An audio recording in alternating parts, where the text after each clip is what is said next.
So for those of you who, let's say, haven't followed a lot of the YouTube stuff that I've done, maybe this is the first channel you've seen of mine. I know there's a couple of people that have come over from a channel or two that I've run in the past, and I've kind of told this story a couple of times, but this one is really different, and it's a little more in-depth than the ones that I've told in the past. If you guys don't enjoy listening to personal things or don't care about me outside of YouTube, then I wouldn't recommend watching. So just click off the video. It's completely cool. You don't have to watch it. But I want to build something here on this channel that not a lot of YouTubers do. I want to be as open with you guys and have you guys be as open with me in return.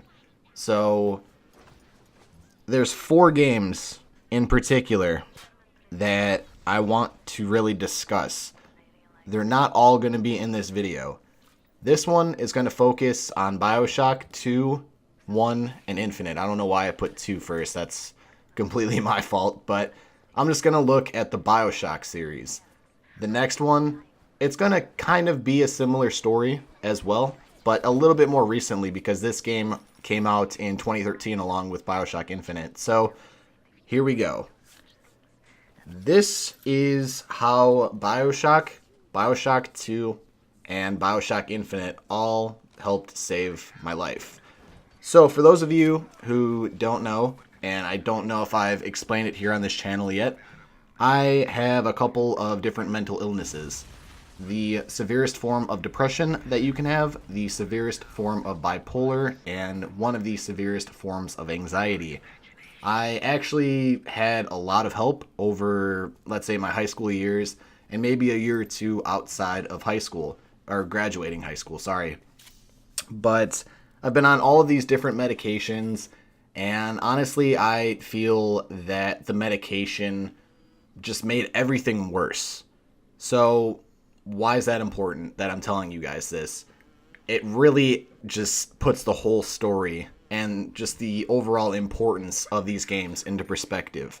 So let's go back, and I can't believe I'm going to say this, but 10 years ago. Holy shit, I feel old, and I'm only 23. But 10 years ago, 2007, that was my 8th grade year, and I was actually going into my freshman year of high school. We just recently made it to state for baseball, and at that point, that was probably the last true time I've ever felt happiness. And that just felt like everything was going right. We were doing so well in state. I was doing well in baseball. Our entire team was doing well. Family was going well. And that was just the last time that I could think back that I was truly happy. I'm content now. I'm okay where I'm at. But back then, I was truly happy. Going into freshman year, however, maybe a month before it started, and I believe our school started in August or maybe early September. I don't exactly remember. But that's when everything kind of took a turn for the worst. So we're going to start off with family issues because this is all going to kind of domino into the mental stuff that I have. That's going to be the ending piece. My grandma, who passed away in 2015, began starting a lot of different symptoms of various diseases, such as liver disease, diabetes, and eventually what ended up killing her, which was cancer. And since 2008, which that was the start of my freshman year, it kind of just kept spiraling until 2015, and then 2015, that's when she passed away. So that was one of the first major family issues that I've had. Second, I had an aunt and also a cousin who passed away due to complications of an overdose of cocaine. So again, that hit really hard considering the fact that I was pretty close with both of them, and the fact that both of them, maybe within a week of each other, both overdosed. That didn't sit well with me. So let's go towards the spring of my freshman year. Obviously, for baseball, that's when you have spring training. You start working out and really getting into the baseball season. Unfortunately, freshman year, about, I would say, maybe 2 weeks into our regular season, I ended up getting a couple of injuries which didn't allow me to play baseball anymore. So the first is something that actually happened kind of outside when I was working out on my own. I ended up doing something to my shoulder that I didn't know actually happened, and I found out later on. And I tore the labrum in my pitching arm. So if you don't know what that is, it's a little tendon that holds your shoulder to your arm, and it's actually a really important part to your shoulder. The doctor said it was basically the equivalent to Tommy John surgery, if you guys want to go look that up. So that was the first one. The second one, I ended up breaking my nose by taking a line drive straight to the face, which also ended up giving me a concussion as well. And that was like my second or third concussion from baseball. And then finally, after a couple of surgeries on my nose to finally get that replaced and just healed and all of that, I ended up blowing out my knee. So it was safe to say that those injuries kind of took baseball away from me. So on top of the family issues, one of the only few things that made me happy was baseball. And that was gone. So that's when the mental stuff really started to affect me. And by the way, keep in mind, just so you guys know, and I'm sure you probably do if you follow Bioshock, it came out in 2007. And I didn't own a PlayStation 3 till like late 2007, early 2008. So I didn't play Bioshock when it originally came out. I played it maybe a little after, maybe October, November, somewhere in there. But keep that in mind. So all three of those things really started to get the mental stuff going. And eventually, freshman year at the end, which there was a couple of other instances that happened during that. I won't go too much into detail. It's kind of silly, just kind of freshman, or not freshman, just high school stuff that it's kind of stupid now that I look back on it, and I shouldn't really have let it affect me the way that it did. Let's just say it happened with a girlfriend. Something happened. So, yeah.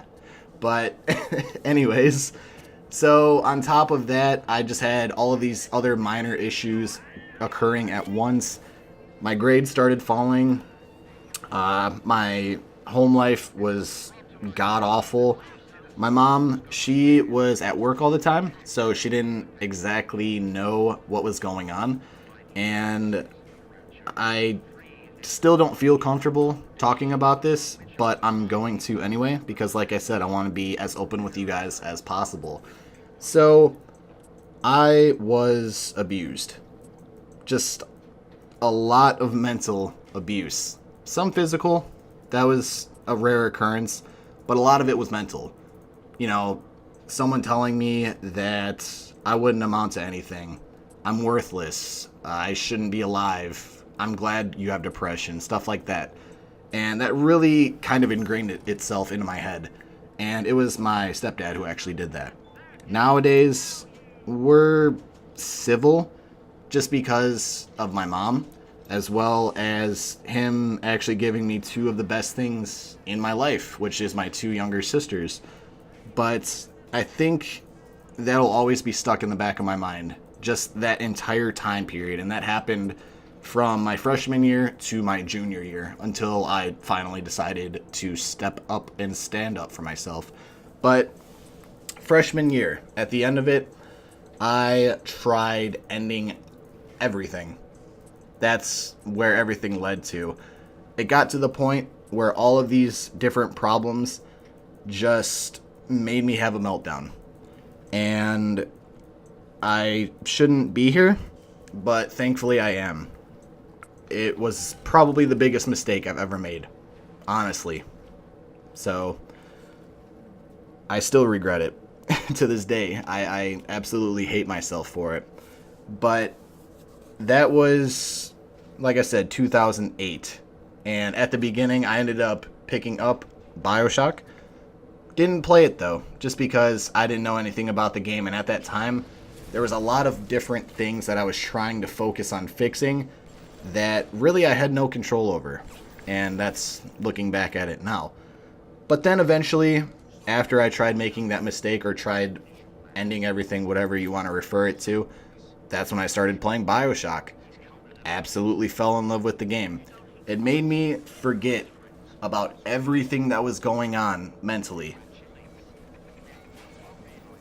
It made me forget all of the pain that I had. It made me forget all of like the terrible memories. It made me forget about just every negative thing.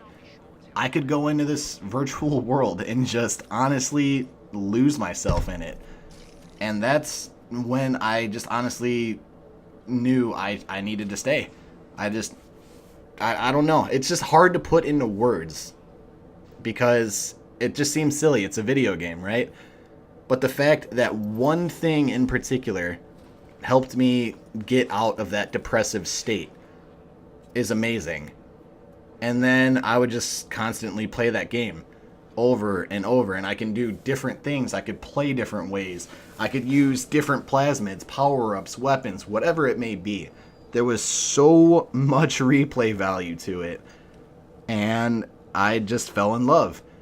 2009 rolls around. The depression was kind of getting worse mentally, but I didn't do anything stupid. So at that time as well, I was taking a lot of medication due to the doctor that I was seeing, trying to find the right prescriptions for me to manage the depression, bipolar, and anxiety. And they just made me feel horrible. They made me feel worse. The symptoms were worse. And in 2009, Bioshock 2 came out. And then eventually so on and so forth until Infinite came out and in 2013. And ever since then, that's The Last of Us, Bioshock, and just video games in general have really helped me cope with that depression. But like I said, there's 4 games in particular that really helped me and really saved my life, because honestly, I don't know if I would have continued to keep going if I didn't get lost within Rapture and Bioshock. I know it's really weird to hear that, but I truly believe that if I never played that game, I might not be here. Same thing with Bioshock 2, Infinite, and the next video, which is going to be on, which is The Last of Us. So, yeah. That's... I don't know. I just wanted to be as transparent with you guys as possible. I want to be as open, and I want to be as genuine as possible to you guys. And I don't know. Maybe this will send a message to people who's dealing with depression or bipolar or some sort of problem within their life. If you guys need help, my DMs on Twitter are always going to be open. If you guys don't have a Twitter, you can send me a message here on YouTube. There's always a way to contact me, and I will always respond to every comment or every message or every direct message on Twitter or anything that you guys end up sending, because I know how it feels. I know how it feels to deal with the depression, to deal with the bipolar, to deal with mental illness, to deal with loneliness, to deal with ridicule. I know how it feels, and I want to help you guys out. So, for those of you who watched the video all the way through and really listened to what I had to say, even though it might just seem like it's a bunch of rambling, I do appreciate it. I appreciate those of you who actually care about Erik, not about just this channel. So that means the world to me. Thank you guys so much. And I feel like I deserve to make more content for you guys than I know what to do with. So I'm going to get started on that, and the live streams as well. So thank you guys for watching again, and I will talk to you guys when I make the video on The Last of Us. Thank you guys.